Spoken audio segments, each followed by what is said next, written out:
is a special sitting of both houses in line with Article 132 of the Constitution that provides for the President to address the nation every year or may address Parliament at any other time. As we await for the commencement of that business, which is very pertinent for the better part of today, on your screens you can see the band already making its way into the Parliament buildings, signaling that this, from any moment from now, remember this joint sitting of the National Assembly and the Senate, a sitting of the bicameral Parliament is scheduled to kick off from 2:30 p.m. And at that particular time, the President is expected to have arrived at the National Assembly precincts and ready to address the joint sitting of Parliament after being ushered in by the two speakers of the bicameral Parliament. You can see the band are doing what they know best. They'll be mounting a guard of honor, where the President will be inspecting that guard of honor mounted in his honor. And after the inspection of that guard of honor, he'll be proceeding to make his way into the Parliament precincts, where he'll be engaging the speakers of the National Assembly and the Senate. I'm speaking about Dr. Moses Wetangula from the National Assembly and Honorable Speaker Moses Amason Jeffa Kingi of the Senate. This being a joint sitting of both houses of Parliament, the President, accompanied by the two speakers of both houses, will be making his way into the National Assembly's chamber for this 15th edition of the National Address, or better still, the State of the National Address. Remember, the Chief Justice of the Republic of Kenya, as well as the Deputy Chief Justice and judges, have already arrived in the National Assembly's chambers. A number of cabinet secretaries have already made their way into the chambers this afternoon. They include the CS for Health, Honorable Mutahi Kagwe, the CS for Treasury, the CS for Trade, among other cabinet secretaries who have already made their way into Parliament buildings and in the National Assembly chambers, ready for that State of the Nation address. Our dear viewers, remember this State of the Nation address is pursuant to Article 132, subsection 1B of the Constitution, that provides that the President shall address a special sitting of Parliament once a year and may address Parliament at any given time. Article 132, subsection 1C of the Constitution further provides that the President shall, among others, every once a year, report in an address to the nation all the measures being taken to ensure that the progress of the nation is being achieved in the realization of the national values referred to in Article 10 of the Constitution.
Excellency, guard of honor, mounted by Kenya Army, present and ready to serve.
Tayari Rais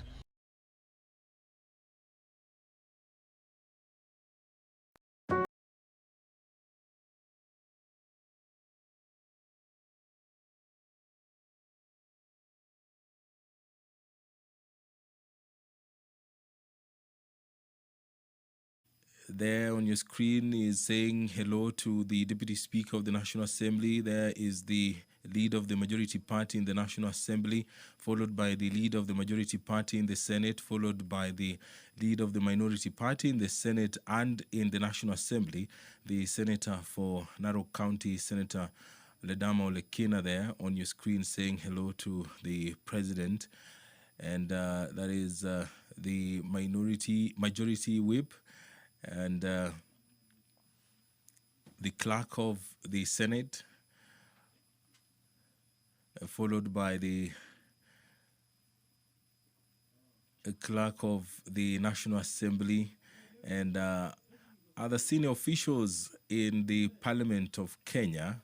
And this is part of the pleasantries that are exchanged before the president is ushered into the Parliament buildings using the entrance to the Senate. And any moment now, the Houses of Parliament under one roof will convene for the special joint sitting of Parliament, which brings together senators and members of the National Assembly for the much-awaited State of the Nation address by the President, the head of state, William Samoei Ruto, this afternoon. It is his third State of the Nation address, and he will tell Kenyans where the country is at. The president is heading towards the Senate chambers. That route heads to the Senate chambers, and after that, we do expect the president to make his way to the National Assembly chambers. These are live pictures from the Parliament buildings, brought to you by the Parliamentary Broadcasting Unit in conjunction with the Kenya Broadcasting Corporation. This broadcast is always available on YouTube, courtesy of the Parliament of Kenya YouTube channel. And you can also follow it on Senate TV, Bunge TV as well. And the broadcast is available also on KBC Channel 1.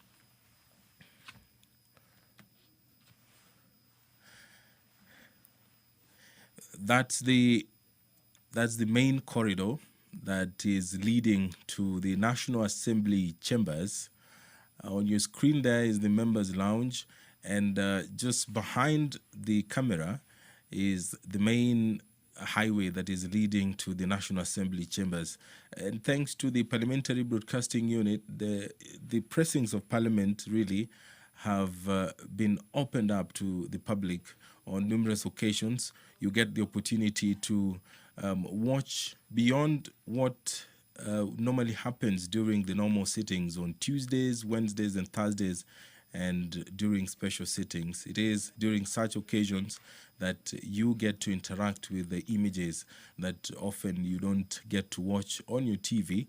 And on a day such as this, when the president will be addressing the Republic, then you get the opportunity to view at least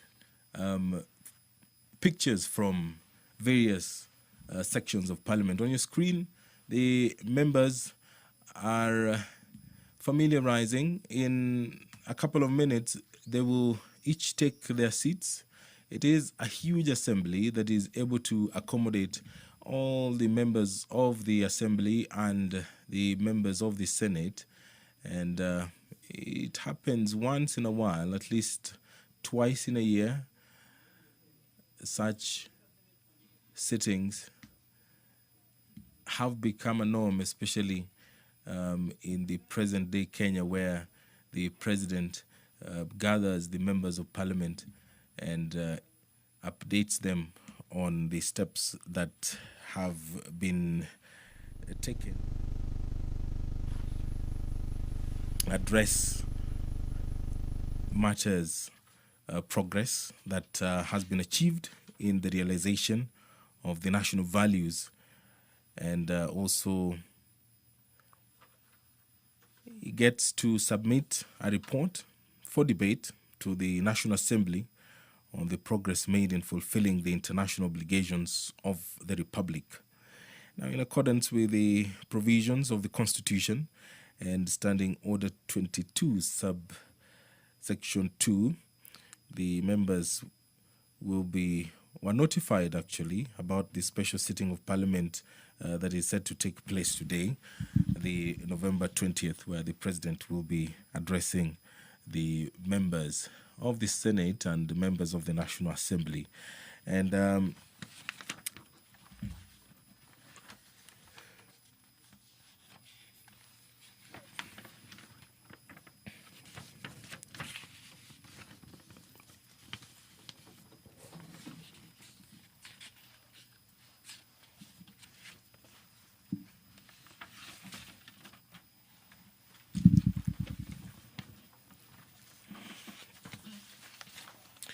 Just a quick recap of the procedure that will be taking place this afternoon. The prayer will be said by the Speaker of the Senate and followed by convocation by the Speaker of the Senate and the Speaker of the National Assembly. And then the Speaker of the National Assembly will invite His Excellency the President to make his address. And then the State of the Nation address will begin by the Excellency President William Ruto.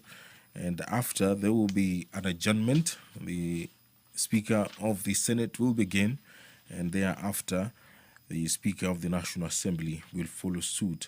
The guests that have been invited for this important occasion are the former speakers, the Chief Justice as well, and the judges have also been invited to come attend this State of the Nation address by the President, and the Governor of Nairobi County, where the Parliament of Kenya sits, has also been invited to come take part in this important occasion that we do expect to get underway in a matter of minutes. Just a reminder, the President has already arrived in Parliament, and any moment now he will be walking into the chambers, and that will signal the beginning of this important part of the Parliament calendar, where the head of state will be addressing Kenyans this afternoon.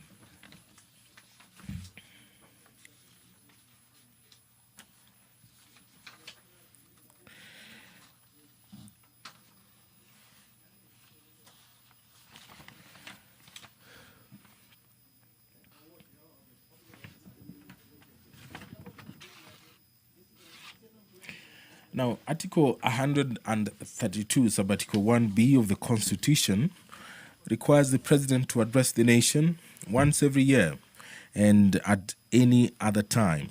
Further, Article 132, Sub-Article 1C of the Constitution requires the President to once every year report in an address to the nation on the measures taken and progress achieved in the realization of Kenya's national values. Additionally, Article 132, Sub-Article 1C, Part 3 of the Constitution provides that the President shall submit a report for debate to the National Assembly on the progress made in fulfilling the international obligations of the Republic. In this regard, the President did convey a message to Parliament, and he conveyed his desire to address a joint sitting of the Houses of Parliament today, 20th of November 2025, and this sitting will begin shortly. On your screen, the Sergeant at Arms. This is the Senate side of Parliament. And the President is being briefed by the leadership of the Senate. And after that, he will make his way to the Parliament, the National Assembly chambers. He will be walking alongside the two speakers of Parliament. And the President will perhaps address the Social Health Authority and chief as well, the progress of onboarding Kenyans into this new health insurance regime. He is also expected to address the country on affordable housing. Where is the country as far as the building or the construction of affordable houses is concerned? The education sector will also form part of the address this afternoon, as well as the state of infrastructure, agriculture as well, and issues to do with security. Are Kenyan borders safe? the president will be appraising Kenyans on those issues as well this afternoon. There are the leadership of both the National Assembly and the Senate. There is on your screen a signal that the president perhaps is on his way to the National Assembly chambers. The Deputy President, Professor Kithure Kindiki, has he has left the Senate chambers and is now being directed to the Speaker's Gallery, where he will be taking his seat. The leadership, both the minority and the majority, are walking into the chambers of the National Assembly that is now within your view. And we do expect that any moment now. And there on your screen are the maces, the National Assembly mace on your right and the Senate mace on your left. They will be leading the way, followed by the speakers and the president.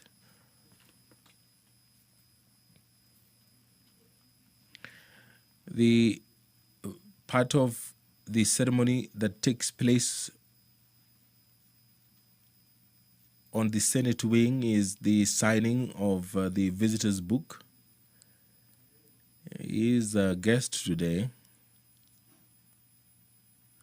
and in keeping with the tradition, he is expected to sign a visitor's book, both at the Senate and at the National Assembly as well.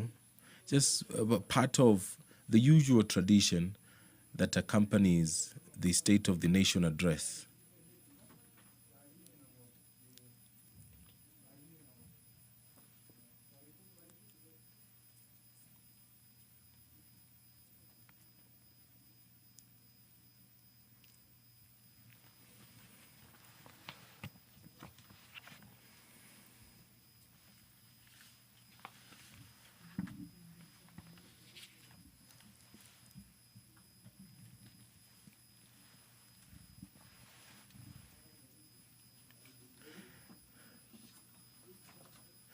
In keeping with the campaign promise, the head of state has used the State of the Nation address to update Kenyans on the Kenya Kwanza flagship projects.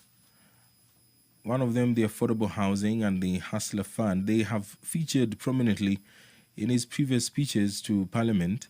And today the president will perhaps update Kenyans on how many houses have been constructed and what is the status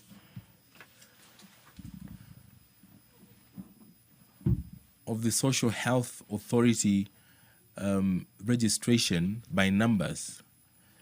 He has often used his addresses to the nation to implore on Kenyans to address issues to do with health, saying that the Social Health Authority provides the best platform for Kenyans to get insured and guaranteed that their medical needs will be taken care of. And such occasions are used by the president to further drive the message home that the new medical insurance regime is best suited for the country, that it is better than the previous one. He has on numerous occasions encouraged Kenyans that the Social Health Authority is the best mechanism yet to achieving that desired health status in the country. Now, in his previous address, he did encourage Kenyans to register en masse so that they can enjoy the benefits of the Social Health Authority. And just there on your screen, just the Sergeant at Arms are preparing the way, and the speakers are on the move, and so is the President of the Republic. And now the march is on. They are headed straight to the National Assembly chambers, where the State of the Nation address will take place. The President all smiles, accompanied by the Clerk of the National Assembly, Clerk of the Senate, the Speakers of the National Assembly and the Senate, and Chief Sergeant at Arms. It is a very important occasion in the Parliament's calendar, and leading from the front is the top leadership of Parliament. On your screen, on the walls, are portraits of former speakers. The portraits are on display, and those who have been fortunate enough to visit the Parliament buildings, those are some of the things that you will see. And there the President stepping into the chambers, making the long walk to the front. I will now hand you over for this live broadcast of the joint sitting of Parliament, where the President will be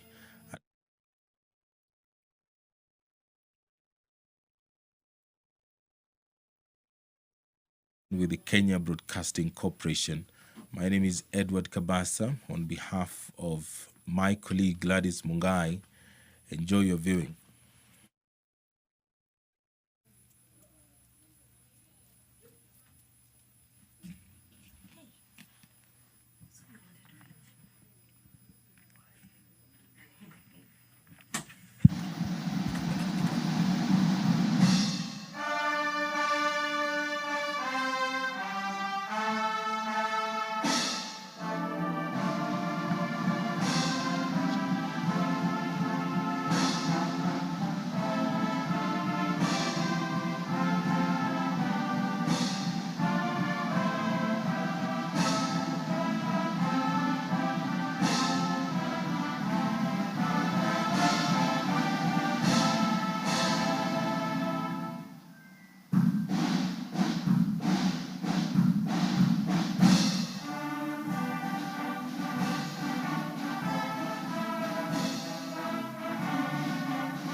Na tuombe.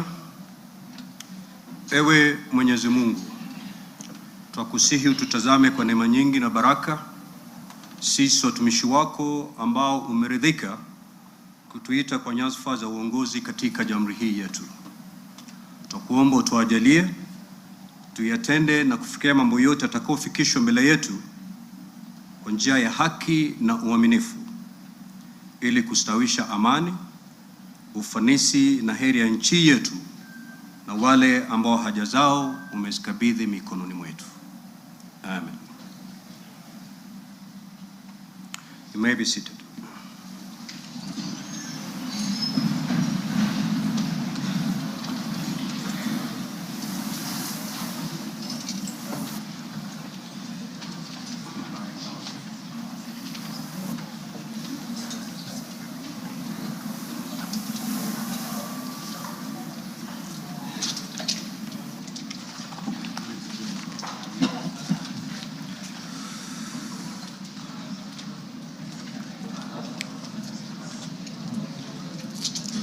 Order, honorable senators.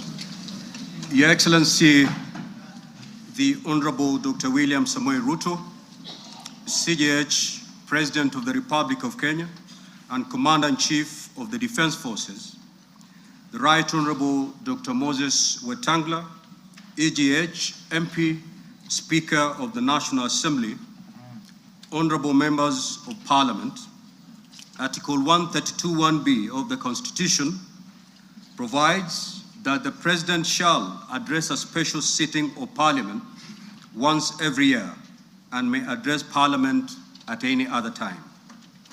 Article 132(1)(c) of the Constitution further provides that the President shall, among others, once every year report in an address to the nation all the measures taken and the progress made or achieved in the realization of the national values referred to in Article 10 of the Constitution. In addition, Article 247 of the Constitution requires the President, in his capacity as the chairperson of the National Security Council, to report to Parliament annually on the state of the security of the country. In this regard, the Chief of Staff and Head of Public Service, via the letter reference EOP/1 CAB.26/4A Volume 7/1, dated the 3rd of September 2025, informed the Speakers of the Houses of Parliament of the intention of His Excellency the President to address Parliament. Consequently, and upon consultation, the address to Parliament by His Excellency the President was scheduled for today, Thursday, 20th November 2025. Pursuant to Standing Order 25(2) of the Senate Standing Orders, I notify honorable senators of the place, date, and time of today's special sitting via Gazette Notice number 16/518, which was published in a special issue of the Kenya Gazette on Wednesday, 12th of November 2025. Further, together with the Right Honorable Speaker of the National Assembly, we notified all members of Parliament and the general public of today's special sitting via notices placed in the Daily Nation and the Standard newspapers of Wednesday, 12th November 2025. Accordingly, honorable members, this special sitting is properly convened. I thank you.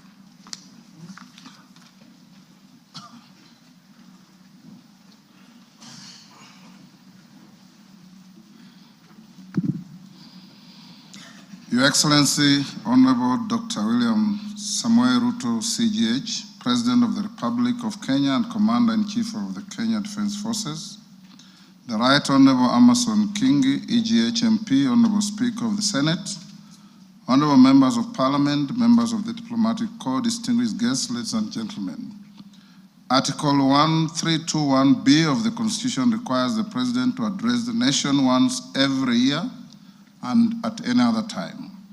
Further, Article 1321(c) of the Constitution requires the President to, once every year, report in an address to the nation on measures taken and progress achieved in the realization of our national values.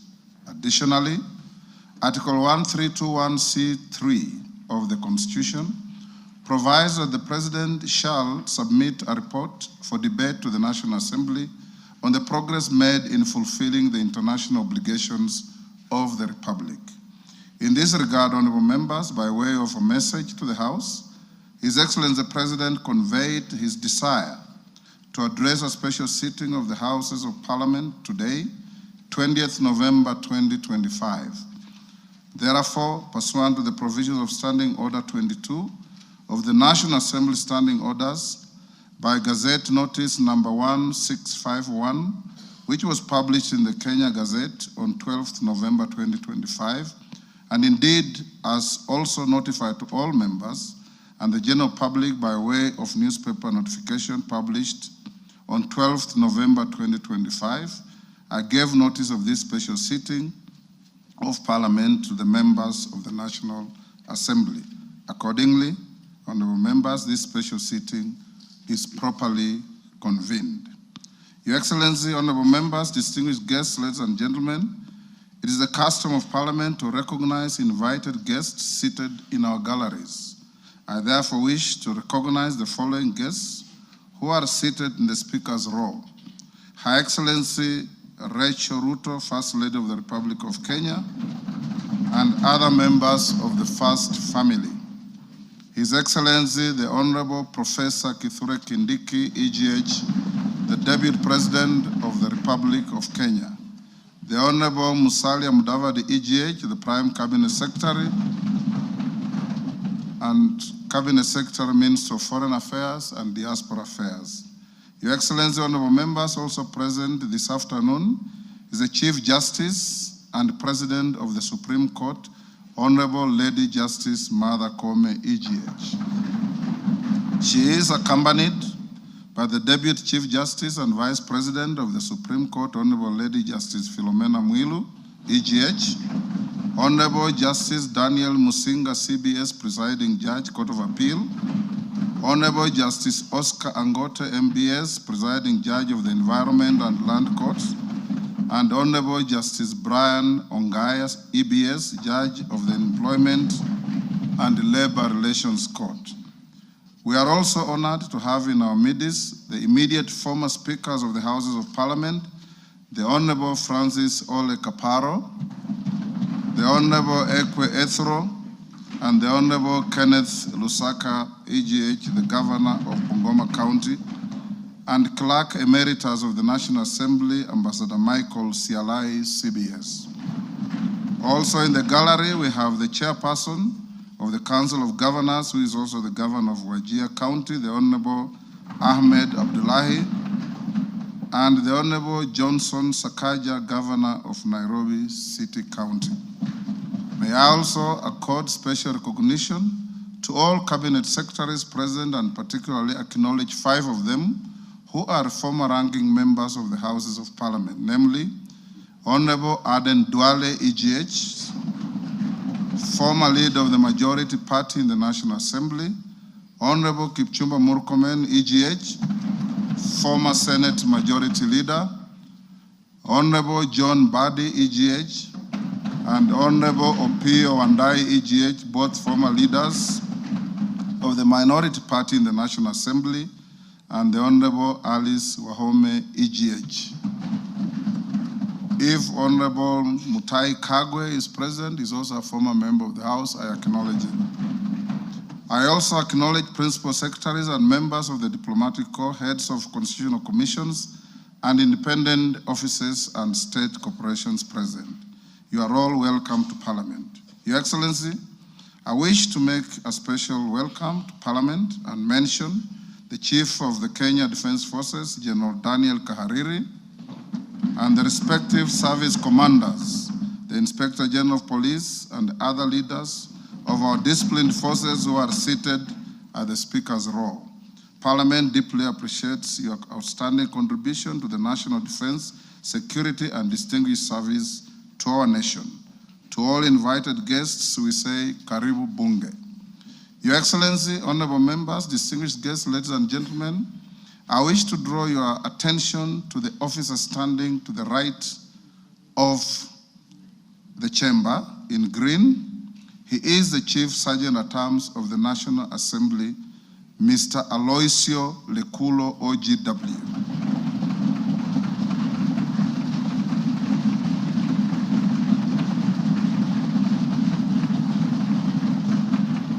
Your Excellency, this special mention of this gallant son of Kenya is for the reason that he comes from the smallest community in our nation, the El Molo community, a community which, according to our last census, numbers just about 500.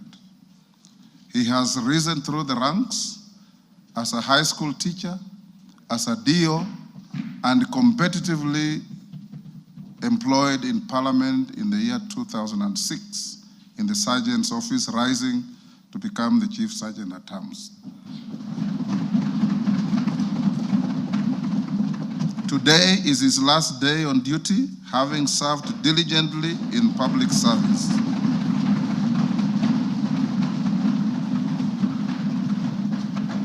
The National Assembly, the special session where we pay tribute to him and we thank him for the distinguished service he has rendered to the nation and wish him well. Your Excellency, honorable members, distinguished guests, ladies and gentlemen, it's now my singular honor and privilege to invite His Excellency, the President of the Republic of Kenya and Commander-in-Chief of the Defense Forces to address this special sitting of Parliament. Your Excellency, you're most welcome.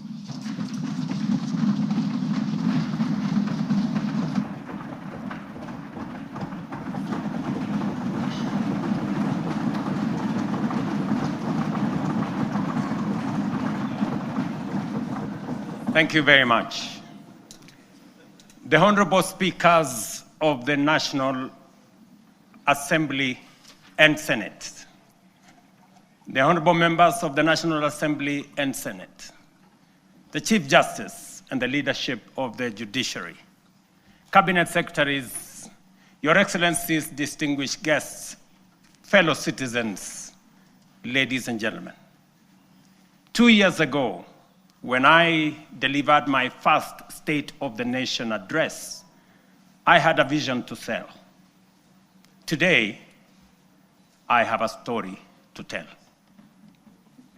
A story written not in the quiet offices or the comfort of boardrooms, but out in the blazing sun of our farms, in the dust of construction sites where our affordable homes now rise, and in the grit of our community health workers, doctors, medical professionals who refuse to surrender in the quest for universal health coverage.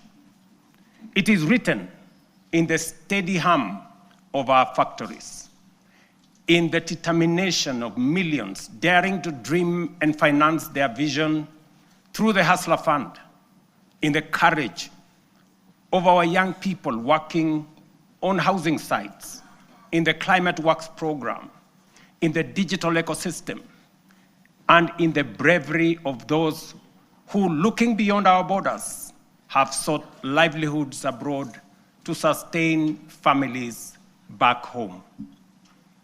A story of sacrifice, a story of sweat, a story of progress that has not come easy. It is a story you can see in the numbers, feel in the homes, and trace in the lives transformed across our republic. A story whose facts are available for all to examine, except perhaps for the cynical who have no facts. Today, the evidence is clear, evidence of promises made and promises kept. In just 3 years, we have built not monuments of words, but foundations of progress. And yet, even with these achievements, I am convinced that this is only but the beginning. Mr. Speaker, honorable members, as I prepared this address, I reflected deeply on the long road we have traveled as a nation. 62 years shaped by struggle, sacrifice, hardship, triumph, and milestones that have affirmed our spirit. From that reflection came one undeniable truth. We have made commendable progress, but Kenya still punches way below its true weight. This nation has the talent, the resources, and the spirit not just to improve, but to leap and to make the transition from a developing country to a developed one within our lifetime. That is why I speak today with full conviction that history has summoned this generation, our generation, at such a time as this, to a higher purpose. Some eras are shaped by events. Others are defined by the decisions a nation makes. And today, Kenya is called to make such a decision, to finish the journey our forebears began, and finally turn our long-held potential into lived reality. To do this, we must cast off the prevailing mindset of being content with the average. We must step beyond the comfort of the familiar and the ordinary and reach with courage, clarity, and conviction for nothing less than excellence and greatness.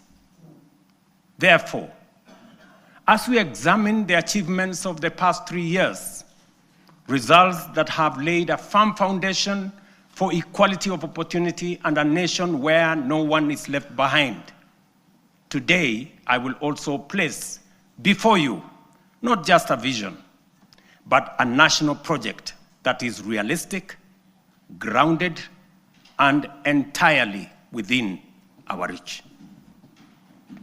A vision not just to grow, but to transform. A roadmap not merely to move forward, but to rise from developing to developed, to rise from potential to reality, to rise from promise to prosperity, to rise from the third to the first world, to rise finally into the Kenya we have long imagined, the Kenya we deserve. For long, our ambition was held hostage by small thinking and ordinary expectations. But that era must now be confined to the past. Today, we stand on the threshold of something far greater, a moment in which we can say that our parents dreamed of and what our children yearn for, we will accomplish in our lifetime. As we know, this is achievable because others have done it before. I have often spoken of the Asian tigers, South Korea, Singapore, Hong Kong, Malaysia. And by the way, members, the Prime Minister of Malaysia will be here this weekend. Countries that at independence were our peers in nearly every measurable way. They had no extraordinary resources. They were not superhuman. They simply had the courage to make bold, disciplined, deliberate choices. They invested in their people, demanded excellence, and refused to be trapped in the limitations of their circumstances. They refused to make peace with mediocrity. Today, they stand as first world economies. If they could rise, so can Kenya. It can be done. Let me repeat. It can be done. Later in this address, I will set out the strategic choices, the reforms we will deepen, the sectors we will unlock, and the investments we will prioritize to move Kenya to the next level. I say all this not as a personal badge of honor, but as a recognition of what we have achieved together, the Kenyan people, the leadership in all arms of government, and across all political formations. Honorable members, the last 3 years have not been easy. We have agreed, sometimes disagreed, and at times those disagreements have carried great cost. We have compromised, we have confronted hard truths, and we have endured storms none of us invited. But we all take comfort that it has not been for nothing, for this is how far we have come. At a time like this, in 2022, Kenya was in distress. Inflation had soared almost to double digits. A fuel shortage threatened to paralyze our economy as oil marketers struggled to access dollars. The shilling was in free fall. Foreign reserves had hit historic lows. Debt service consumed more than half of our revenues. Confidence, both local and foreign, had waned. International analysts warned that it was no longer a question of if, but when Kenya would default. Within that context, we acted. We restored fiscal discipline. We eliminated wasteful subsidies. We rationalized public expenditure. We strengthened revenue collection and placed our economy on a path of recovery and sustainability. Inflation, which stood at 9.6% in 2002, in 2022, has steadily declined to 4.6% as of last month, bringing much needed relief to households. The shilling, once in perilous downward spiral, has stabilized at 129 to the dollar for nearly 2 years, a direct consequence of prudent monetary policy and disciplined fiscal management. Our successful Eurobond redemption signaled to the world that Kenya honors its obligations.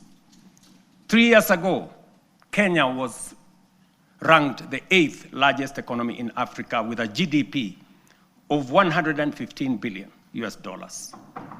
Today, our GDP has increased to $136 billion, moving us up to become the 6th largest economy on the continent, according to IMF. This steep rise, ladies and gentlemen, is not accidental. It is the product of deliberate choices, disciplined execution, and strategic reforms that have strengthened our economy and unlocked its potential. Our foreign reserves have surpassed US dollars 12 billion, the highest in independent Kenya. This has restored certainty, cushioned our economy from external shocks, and restored investor confidence. International markets have taken note. Just this week, 14 of the world's leading financial institutions, including Citigroup, JP Morgan, Standard Chartered, and Goldman Sachs, projected that Kenya's economy will expand by between 5 and 5.8% in 2026.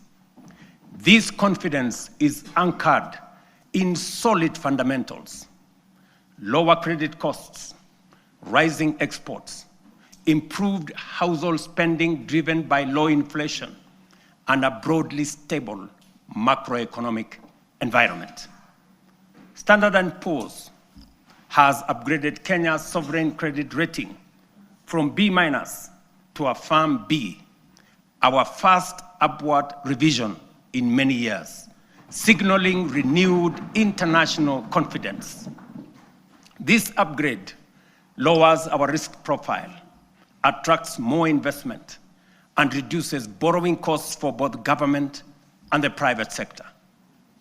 Fellow citizens, our foreign direct investment has more than tripled from US dollars 463, or about 60 billion shillings in 2021, to US dollars 1.5 billion, almost 195 billion Kenya shillings in 2024.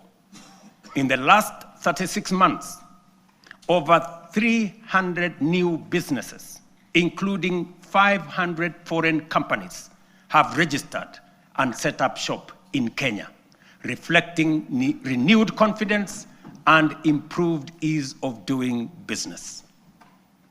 The Nairobi Securities Exchange has recorded a powerful resurgence, now recognized as one of the best performing emerging markets globally. Since January 2025, investor wealth has grown by over 1 trillion shillings, driven by a broad share price rally that has re-established the Nairobi Securities Exchange as a premier asset class. The NSE is on track for its strongest performance in over a decade, building on last year's remarkable gains. This renewed vibrancy is a clear vote of confidence in Kenya's direction and in the reforms we have undertaken. In short, Mr. Speaker, honorable members, the world's most respected economic assessors and market sentiment are affirming that what we already know, that our economy is strengthening, our prospects are brightening, and confidence in Kenya is rising. Our critics, the high priests of eternal pessimism, who criticize without responsibility and tear down without offering alternatives, will want you to believe that our economy is going in the wrong direction. But while everyone may speak their mind, and that is the beauty of our democracy, no one is entitled to manufacture self-serving falsehoods and traffic them as facts. And facts are exactly what I present here today: clear, verifiable, and indisputable. Mr. Speaker, one of the greatest contributors to the high cost of living is the cost of food. Kenyans in 2022 marched with empty sufurias, a stark symbol of frustration and unbearable cost of basic commodities. From the very outset, we made an intentional and strategic decision to subsidize production and not consumption. We understood that lasting relief would not come from temporary subsidies and price controls, but from strengthening the foundations of agricultural production. We also recognized that agriculture is not merely another sector of our economy. It is the lifeline of our nation. If we were to secure households, stabilize prices, create jobs, expand industry, and spur exports, agriculture had to be the fulcrum of our transformational agenda. To organize the sector and improve service delivery, we launched an integrated digital platform to register farmers. In 2022, fewer than 300,000 farmers were on record. Today, over 7.1 million farmers are registered on the Kenya Integrated Agricultural Management Information System, giving us visibility to design scientific targeted interventions and eliminate extortionists, getaway brokers, and drive out cartels and middlemen. This has enabled us to implement the fertilizer subsidy program at scale. To date, over 21 million bags of affordable fertilizer have been distributed, reducing the price by nearly 2/3 and saving farmers Kenya shillings 105 billion so far. This year alone, we delivered 7 million bags of fertilizer and 35 million kilos of certified seed. And next year in 2026, we plan to distribute 12.5 million bags across all the 1,450 wards, ensuring every farmer has access to affordable inputs. The impact has been phenomenal. Productivity in all our agricultural sectors has gone up. National maize harvests have risen from 44 million bags in 2022 to 67 million bags in 2024, setting the stage for a historic harvest this year of 70 million bags. The results are visible in markets and homes. The price of a 2-kilogram packet of flour has fallen from what it was 250 in 2022 to as low as 130 today. For millions of households, this is meaningful daily relief. The transformation across our value chains is equally compelling. Tea production has grown, with earnings rising from Kenya shillings 138 billion in 2022 to Kenya shillings 215 billion in 2024, a 56% increase.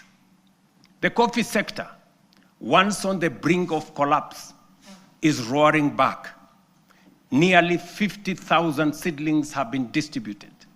Earnings have risen from an average of Kenya shillings 70 per kilo to now between 120 and 150 shillings per kilo.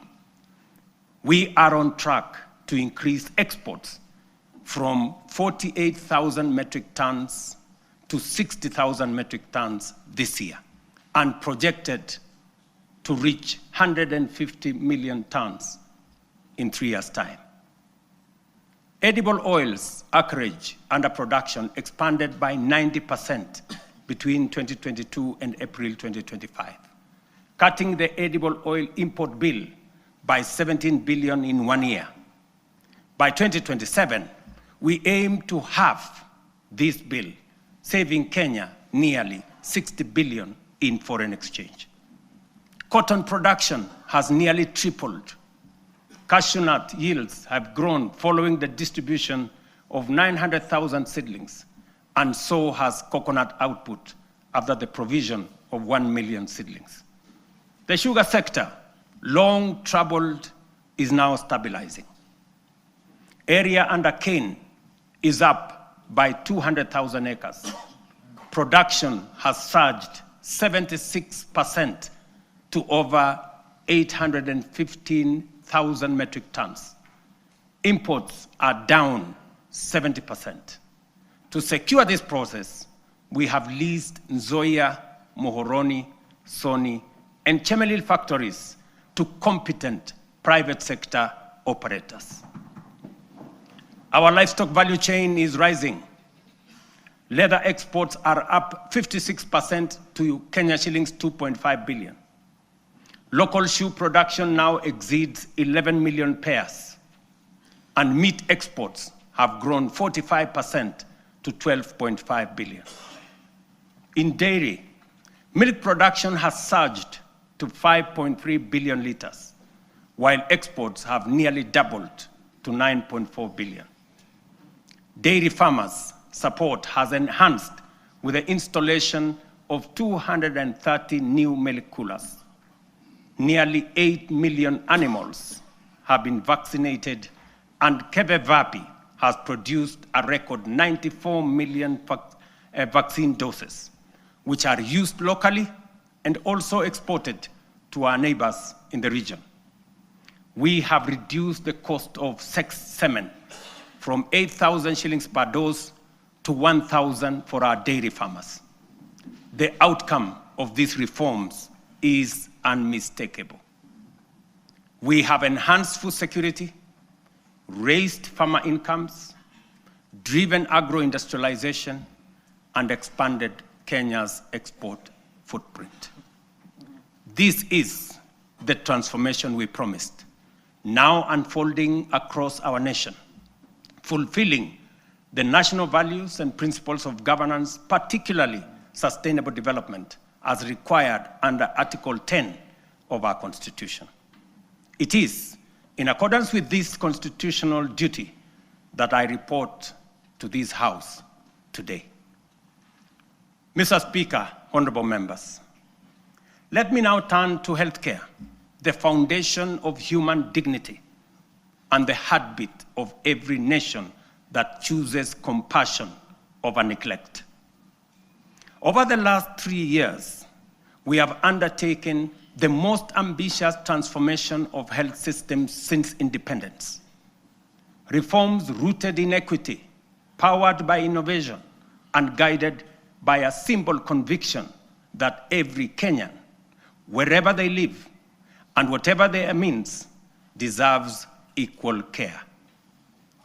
27 million Kenyans are now registered in SHA, more than triple the number ever reached by the former NHIF. This is a demonstration that leaving no one behind was and is not a slogan. It is a promise on course to fulfillment. Additionally, more than 10,000 health facilities across the country have signed in to serve under this new system. But honorable members, real healthcare begins long before patients reach a hospital.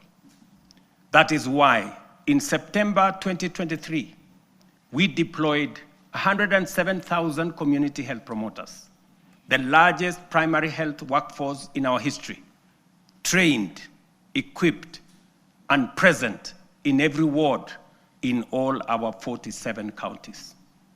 Their impact has been extraordinary. Consider three statistics. 8.9 million households have so far been visited.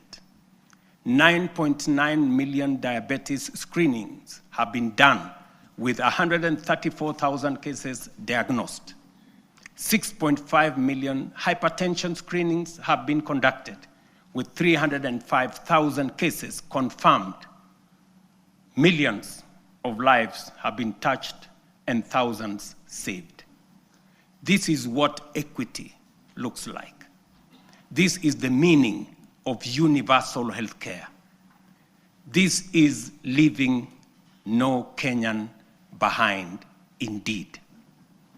Behind these numbers stand the community health promoters, quiet, devoted, tireless, heroes of this new era. Today, we honor them. We thank them. To them, we say Kenya is healthier because of you. Mr. Speaker, when I promised that those unable to pay would be supported by government under UHC, the cynics scoffed as usual. Today, we are paying premiums for 2.3 million vulnerable Kenyans, including orphans, widows, the elderly, and those without income, because for them, healthcare is not a privilege. And I must commend members of this august House who have stepped in to support vulnerable families in this gesture. We are also modernizing hospital equipment through the National Equipment Service Project, replacing the old MES model that burdened counties with heavy upfront costs. Under the new fee-for-service system, private partners install, maintain, and run state-of-the-art equipment, and public facilities pay only when they use them. We have overhauled KEMSA to end the chronic crisis of drug shortages, raising medicine availability from 48% to 68%, and to a projected 90% by the end of this year and 100% by March next year. This is more than healthcare reform. It is a long-deferred promise, finally taking shape. A Kenya where every citizen can face tomorrow with confidence, knowing their nation will stand with them in their hour of need. It fulfills our national values of dignity and equity as stated in Article 10 of the Constitution.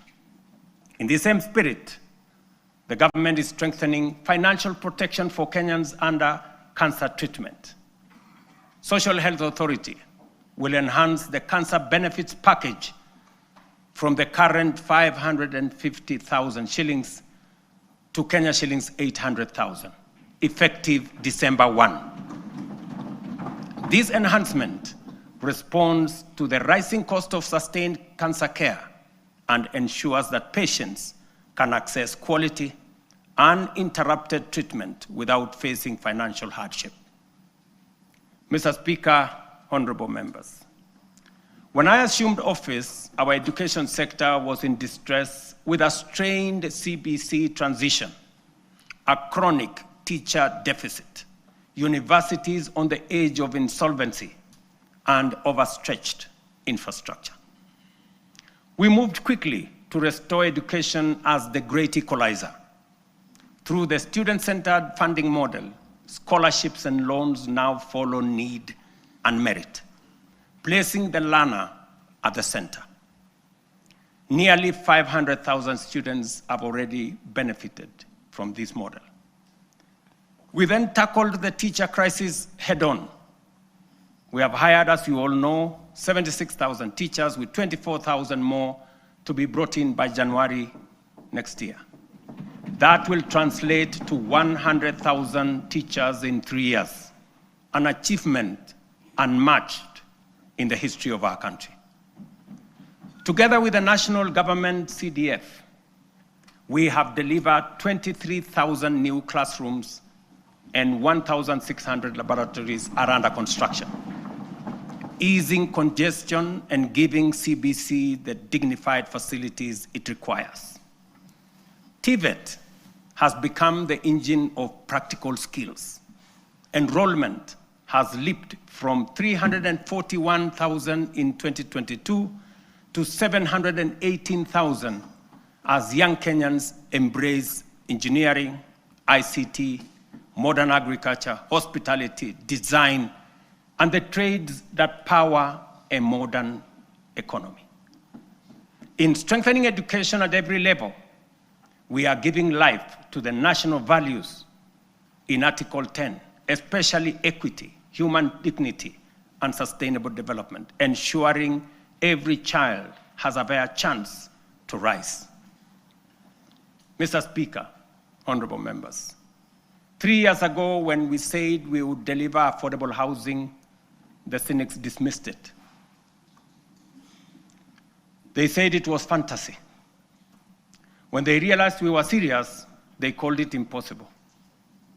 And when we broke ground across the country, they suggested that these projects would stall. Today, those doubts have given way to a very different question from Kenyans everywhere. How do I own one of these units? That is now the question.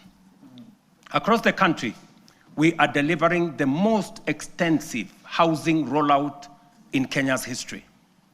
230,000 affordable homes. And we meet student needs. 178,000 beds have been packaged for universities, TVETs, KMTCs, with 74,000 already under construction, transforming a sector where fewer than 10% once had decent accommodation. Additionally, 270 modern markets are taking shape nationwide, providing vital spaces for women and MSMEs, with another 175 underway, expanding the backbone of local commerce. And through the Nairobi River Regeneration Program, 44,000 young people are restoring the river corridor and preparing sites for 10,000 social homes along the renewed riverfront. The program, the housing program, including markets and hostels, has created over 428,000 jobs. Jobs that include architects, engineers, plumbers, electricians, carpenters, masons, steel workers, transporters, and thousands of MSMEs in fittings, fabrication, and interior design work. At peak next year, it will employ at least 1 million Kenyans. Honorable members, this program is far more than housing. It is a national empowerment engine, creating jobs, formalizing the informal sector, revitalizing micro, small, and medium enterprises, restoring our environment, and building resilient communities. It advances equity, dignity, and sustainable development, the very values anchored in Article 10 of our Constitution. Mr. Speaker, honorable members, allow me to turn to a sector that carries the hopes of nearly every Kenyan family, our micro, small, and medium enterprises.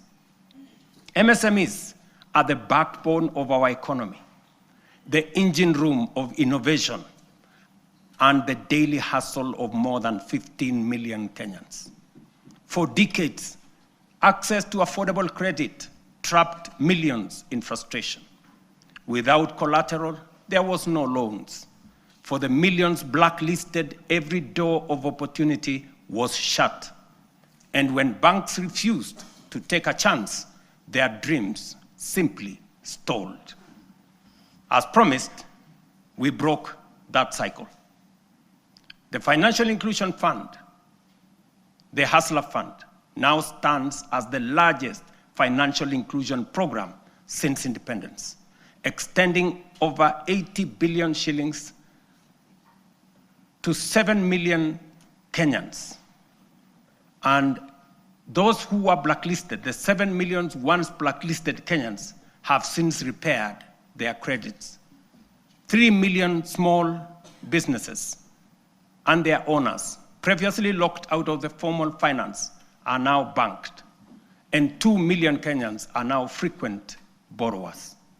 Today, through the Hustler Fund Bridge Facility, 800,000 entrepreneurs are accessing up to 150,000 shillings each without collateral to expand and grow their businesses. But honorable members, credit alone is not enough. Many young people do not lack ideas, they lack opportunity. That is why we launched Nyota, the National Youth Opportunities and Transformation Agenda, one of the most ambitious youth empowerment programs in our history.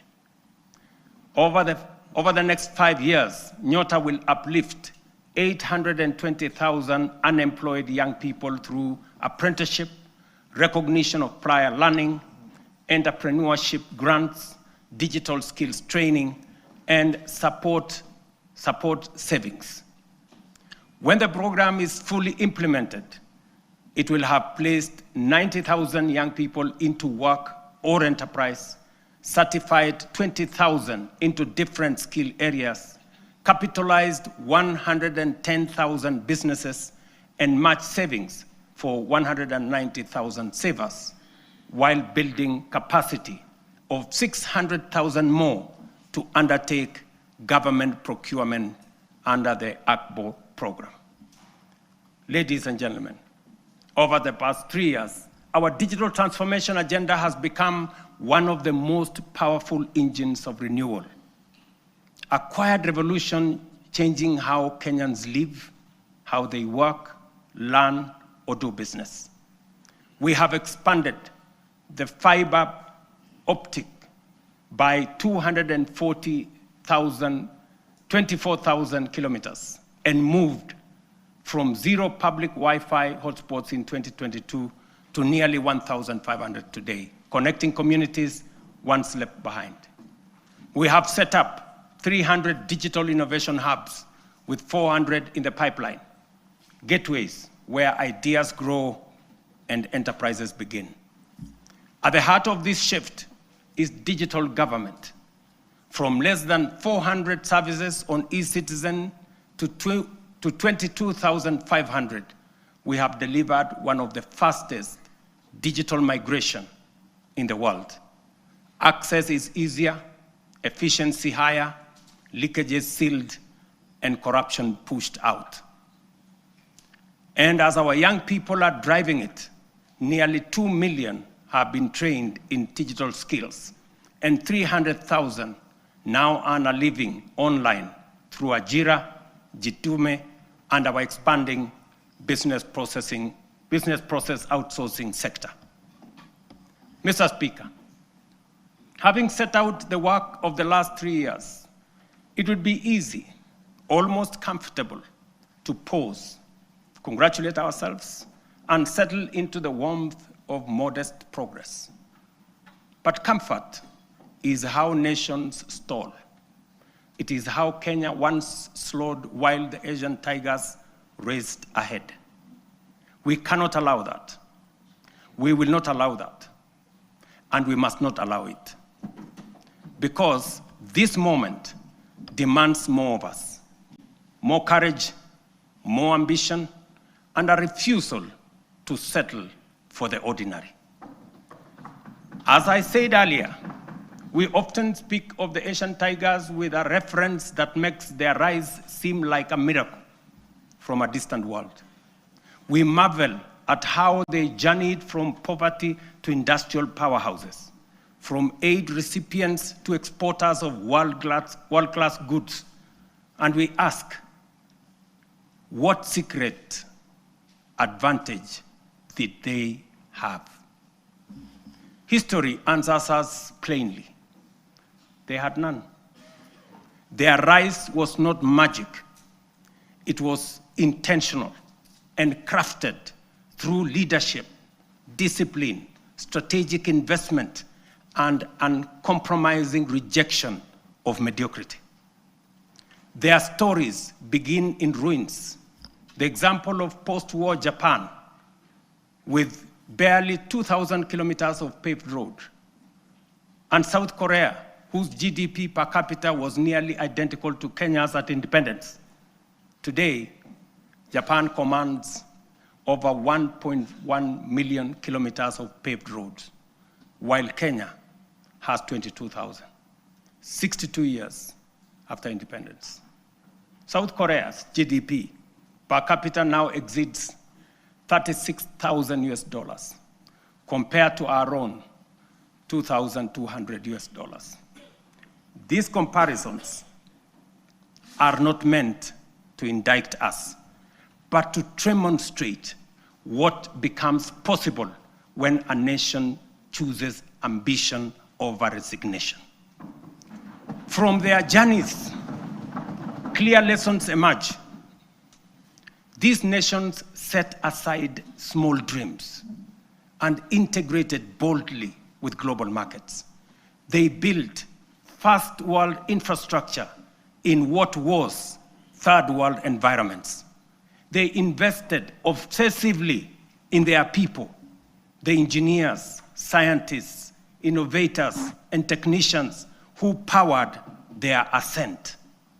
They generated electricity from all sources available to power their enterprise, innovation that led to manufacturing, industrialization, and progress. They simplified investment through institutional reforms that allowed capital, technology, and talent to progress without friction. They prioritized production by planning their industries long before those industries emerged. Critically, they nurtured ecosystems of relentless innovation, giving rise to global giants like Samsung, Hyundai, Toyota, and Sony, companies that began modestly and grew to define modern history. The task before us, therefore, is unmistakably clear. If Kenya is to grow at scale, we must raise our ambition. It is for this reason, Mr. Speaker and honorable members, that under my leadership, we are raising the bar of national ambition. And that is why I am today submitting a roadmap to take Kenya to the next level. We are committing to undertake a minimum of 4 major national priorities whose rationale I shall explain. First, we must invest relentlessly in our people, in their education, skills development, scientific training, and innovation capacity. We have already set the foundation through the major reforms in the education sector. We have increased the education budget from 490 billion in 2021 to over 700 billion this year, which has facilitated better infrastructure in our education system, more teachers and trainers, and enhanced funding for our colleges and universities. I have reorganized government departments to establish a dedicated State Department for Science, Research, and Innovation to support the urgent need to scale up STEM courses in our education system, strengthen innovation, promote research, and create a pool of high-level professionals in engineering and science. This structure will also help actualize the 2% research fund needed to make this ambition a reality. We must fund startups and deliberately scale up and commercialize innovation to create new companies. We must actualize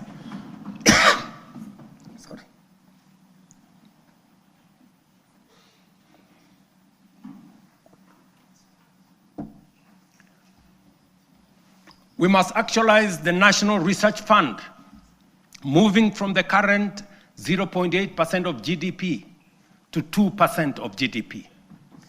This leaves us with a shortfall today of 180 billion. Progressively, we should grow the fund to 1 trillion over the next 10 years. We will mobilize domestic public resources, private investment, venture capital, and other private sector financing to drive this effort, because no nation rises above the abilities of its citizens. Let me repeat that. Gentlemen and ladies, no nation rises above the abilities of its citizens. And we must promote a culture of enterprise so that Kenyan companies can cross borders. The example of Safaricom's M-Pesa, growing from a local solution into a global financial platform, serving more than 70 million customers in 170 countries today. This demonstrates the possibilities we can unlock. Secondly, we must turn around our economy from a net importer to a net exporter of products, goods, and services. The most urgent being imports of food products that cost us 500 billion shillings every year. Just imagine. We are importing maize, wheat, rice, edible oil, to Kenya at a cost of 500 billion shillings every year. As I mentioned earlier, we have already made interventions to reduce imports of maize, sugar, edible oils, rice, wheat, but our efforts are undermined by the natural limits of rain-fed agriculture. We can no longer allow the clouds to determine whether our people eat or not. We are able to produce enough for domestic consumption and exports. Expanded modern irrigation is now necessity and the only path forward. We are endowed, ladies and gentlemen, honorable members, with arable land, yet we all know only 15% of Kenya can support rain-fed agriculture. And this limited area is what we have relied on to feed the entire nation. While 85% of Kenya does not receive sufficient rainfall, if we harvested and stored rainwater, we can bring vast arable lands in these arid and semi-arid regions into productive use. With the dams, we can transform our arid and semi-arid areas into hubs of agricultural production, even in the absence of rainfall. We must never give up on the potential of these regions simply because they receive little rain. And we must never confuse the lack of rain with the lack of water. This is why we must build at least 50 mega dams nationwide, alongside 200 additional medium and small dams and thousands of micro dams to collect and store water, not only to secure our food supply, but to bring at least 2.5 million additional acres under irrigation within the next 5 to 7 years. Therefore, the commitment to harvest and store water is not simply about food and water security. It is a strategic, nation-shaping investment, one that underpins our aspiration to be a net exporter of agricultural products, underpins economic independence, rural prosperity, and sustainable development. The Ministry of Water and Sanitation and Irrigation, alongside all relevant agencies, have already mapped out precise locations of these dams. These projects span the breadth of our republic. Sorry. From the High Grand Falls, a mega dam on River Dawa in Mandera, Isiolo, Pasalinga Dam, Yata in Machakos, Singli Canal in Garissa, Soin Koru in Kisumu, Rumuruti in Laikipia, Thochi in Embu and Tharaka, Lowat in Turkana, Mahoya Dam, straddling Nyeri and Kirinyaga, Narosra in Narok, Aror in Elgeyo Marakwet. Others include Ndarugu in Kiambu, Kokwanyo in Homa Bay, Rare in Kilifi, Tongaren in Bungoma, and many more strategic sites nationwide.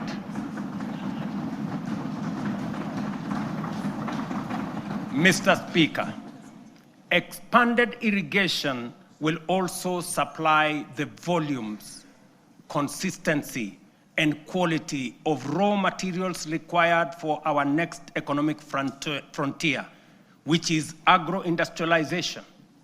Irrigation will produce the raw materials, and our SEZs, EPZs, and county aggregation and industrial parks will convert them into high-value products for national, regional, and global markets. Honorable members, energy is the lifeblood of any modern economy. No nation has developed without abundant, reliable, and affordable power. This is our third national priority. Although we have an installed capacity of 3,300 megawatts, the intermittence of solar and wind means our farm capacity is only 2,300 megawatts, far below what the Kenya of the present, let alone tomorrow, will require. To drive domestic electrification, industrial manufacturing, e-mobility, green industrialization, digital expansion, and a technology-enabled future, we must dramatically expand power generation. Kenya is blessed with diverse, largely underexploited renewable sources, including geothermal, solar, hydro, wind, and nuclear. To undertake large-scale value addition, agro-processing, manufacturing and industrialization, sufficient, affordable, and reliable energy is a top imperative. Modern technologies, such as data centers and artificial intelligence, require large-scale energy supply.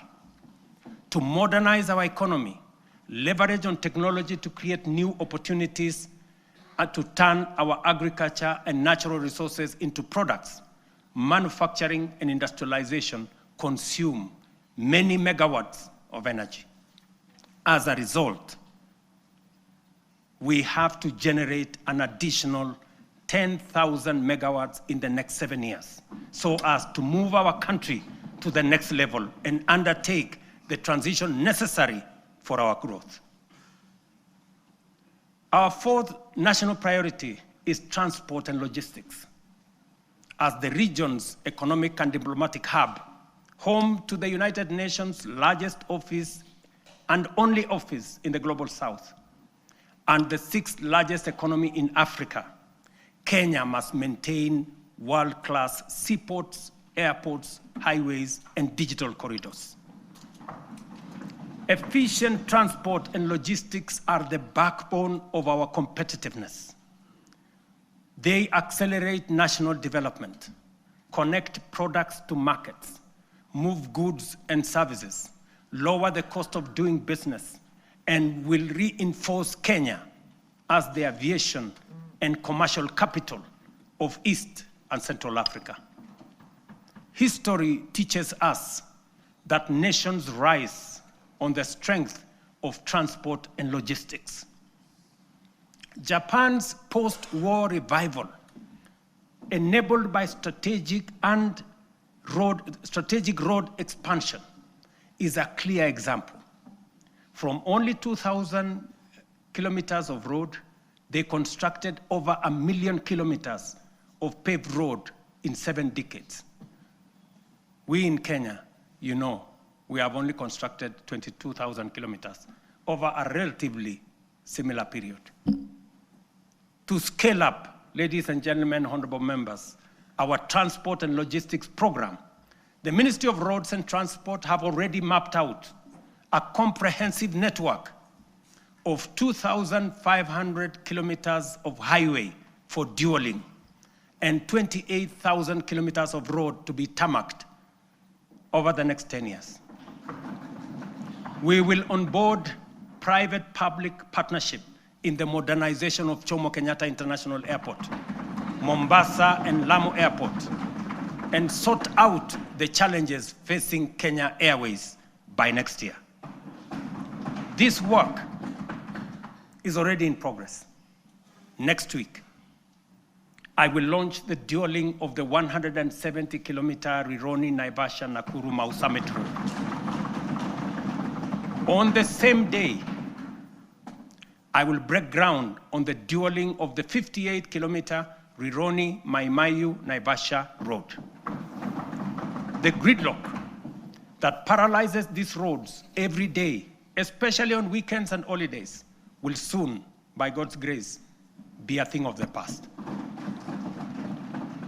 Additionally, roads earmarked for dualing include Muthaiga Kiambu Ndumberi, Machakos Junction Mariakani, Mau Summit Kericho Kisumu, Kisumu Busia, Mau Summit Eldoret Malaba, Athi River Namanga, Karatina Nanyuki Isiolo, Makutano Embu Meru Maua, Mtwapa Malindi Mombasa, all the way to Lungalunga, Kericho Kisii Migori Isabenia, and Nakuru Nyahururu Karatina, Kisii Oyugis Ahero.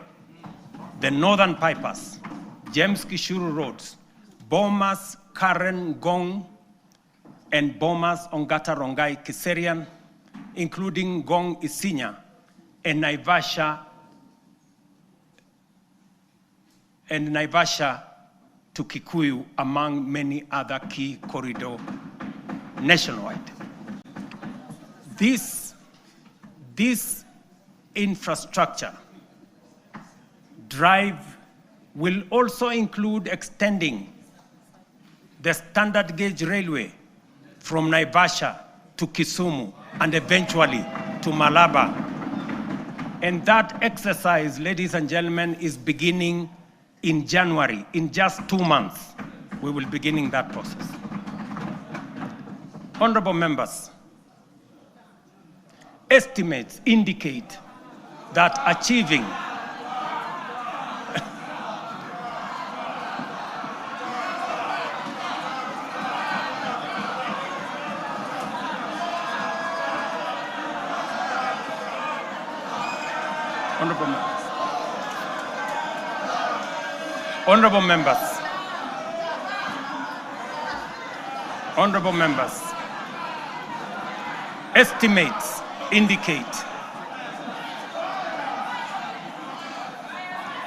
Honorable members, estimates indicate that achieving these 4 priorities will require at least 5 trillion. This is undeniably a large sum. Some may see it as unrealistic, even audacious, for a country like ours.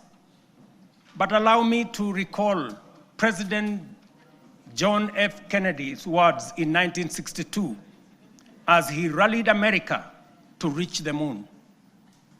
And this is what he said, and I quote, "We choose to go to the moon in this decade and do the other things, not because they are easy, but because they are hard. Because that challenge is one we are willing to accept, one we are unwilling to postpone."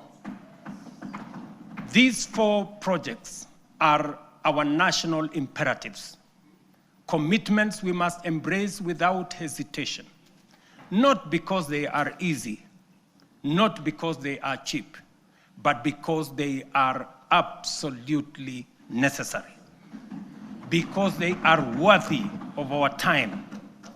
This is the assignment of our generation.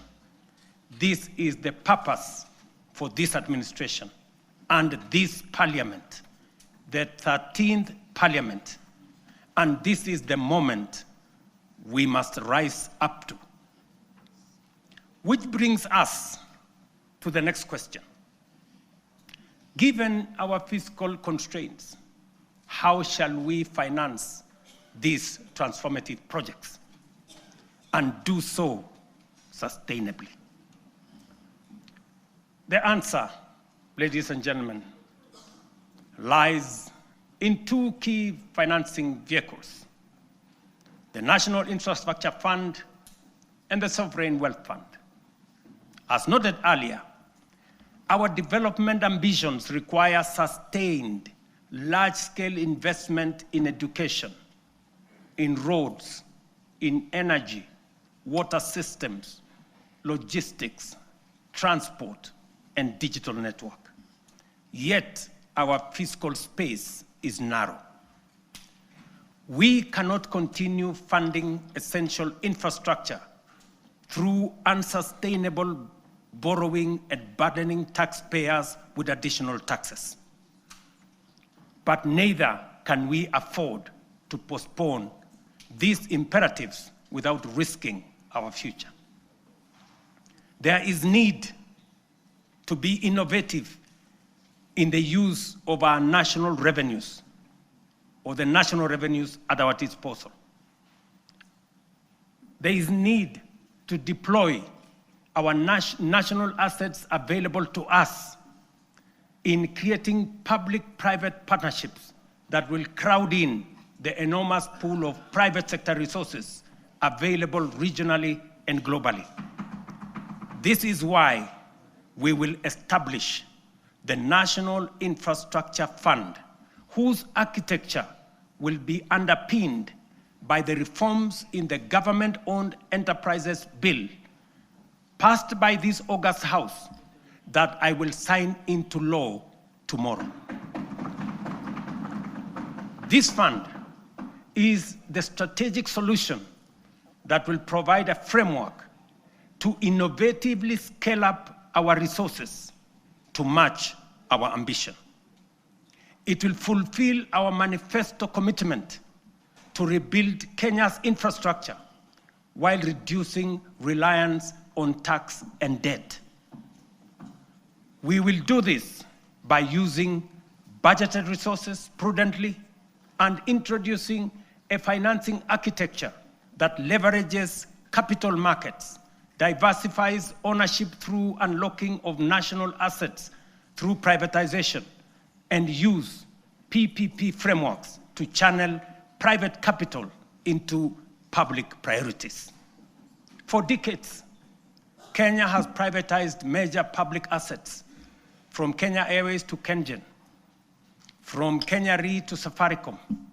Yet, we cannot point to enduring national assets built from privatization proceeds because the funds were absorbed into budgets and spent. The National Infrastructure Fund will break this cycle. All proceeds from privatization will be ring-fenced, preserved, and reinvested into new infrastructure and wealth-creating assets. When ownership shifts to the private sector for efficiency, the benefits to the public will not diminish, they will multiply. For every shilling invested from privatization proceeds, we aim to attract 10 shillings from long-term investors drawn from pension funds, sovereign partners, private equity, and development finance institutions. This multiplier will allow us to build critical infrastructure without adding to tax or debt burden. This model is proven.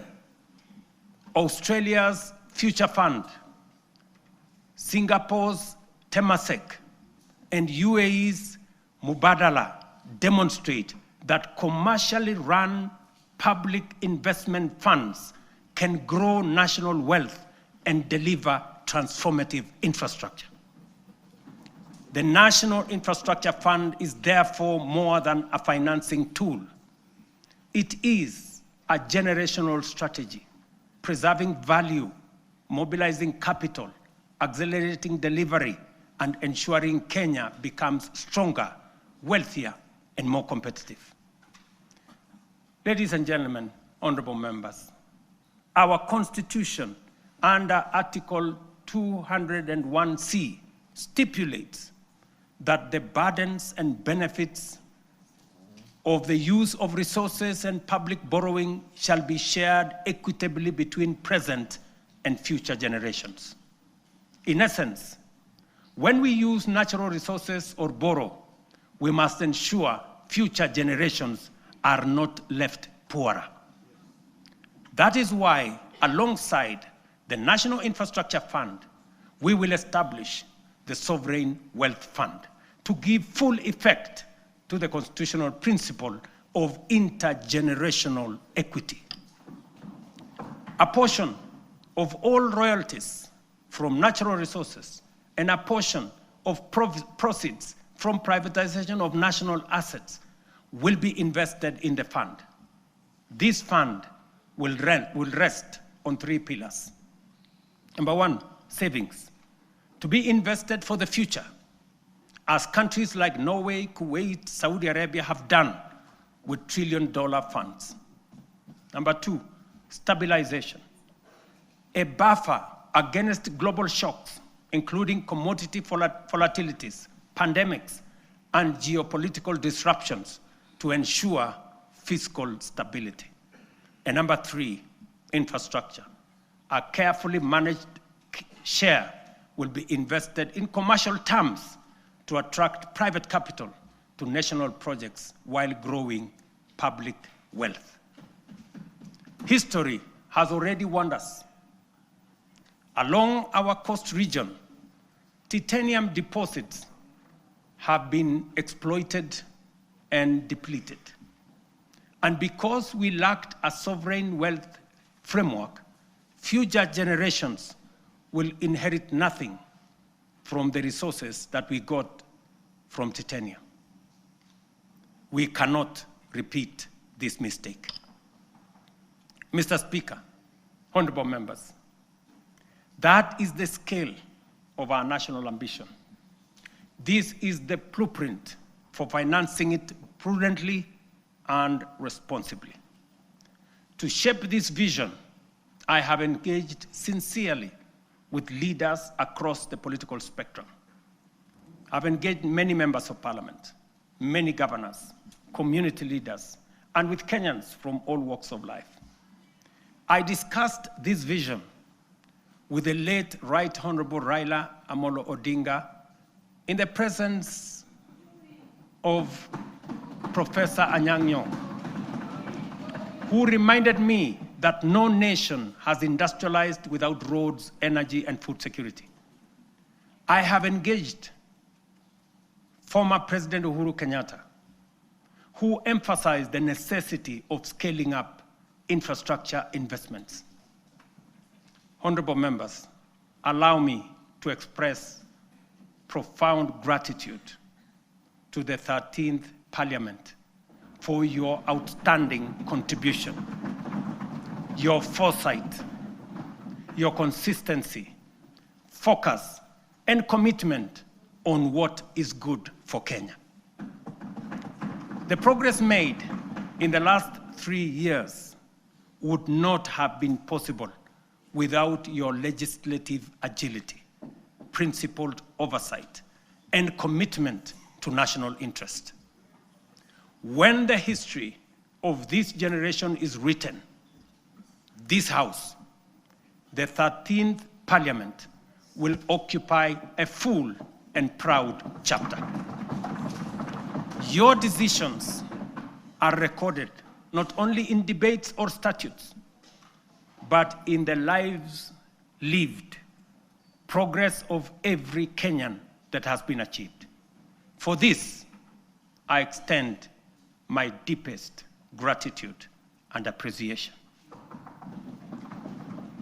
I also extend heartfelt thanks to hard-working Kenyans who have diligently fulfilled their civic duty to the nation, giving life to the constitutional values of equity, social justice, and sustainable development. You Kenyans have shouldered the weight of nation building. Future generations will feel the impact of your sacrifice, and they will honor you as the generation that helped change the trajectory of our republic.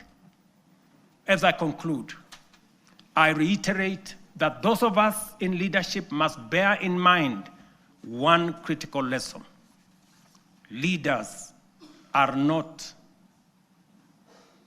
ultimately judged by the vision they carry, or the statements they make, or the mantra they repeat. They are judged by the actions they take, the values they generate, the difference they make, and the impact they leave in the lives of the people. Mr. Speaker, honorable members, let history record that this generation refused to be timid, that we chose ambition over fear, action over excuses, and progress over false comfort of low expectation. Let it be said that when Kenya stood at crossroads, we reached for the higher path. The work ahead is formidable, but so is the Kenyan spirit. This is our moment to lift Kenya to the next frontier. This is our moment to shape a nation worthy of its promise. This is our moment to rise. Honorable members, it is now my pleasure to submit to Parliament the following 3 reports as required by the Constitution. Number 1, reports on all measures taken and progress achieved in the realization of the national values as I have espoused. Number 2, report on progress made in fulfilling the international obligations of the Republic. And number 3, the report of the state of security of the country. Now, therefore, I hand over the reports to the Speaker of the Senate and the Speaker of the National Assembly, and I thank you for your attention. God bless you, and God bless our great country, Kenya.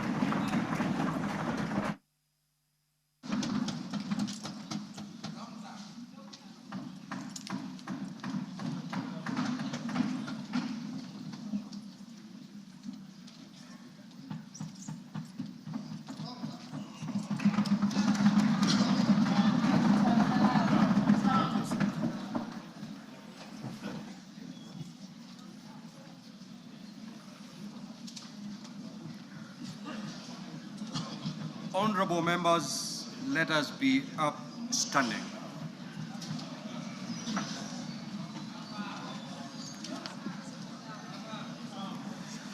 Your Excellency the President, the Right Honorable Speaker of the National Assembly, honorable members and distinguished guests, We have now come to the conclusion of the business of the day, and it is now time to adjourn. The Senate stands adjourned until Tuesday, the 25th of November, 2025, at 2:30 p.m. in the Senate chamber. Thank you. Your Excellency, the President, Right Honorable Speaker of the Senate, honorable members of the National Assembly, the National Assembly now stands adjourned until Tuesday, 25th November 2025 at 2:30 p.m. May I take this opportunity to invite all honorable members and our guests to a reception at the Parliament courtyard. May I also request all honorable members and our guests to remain standing in your places until the procession of His Excellency the President and the speakers leave the chamber. I thank you.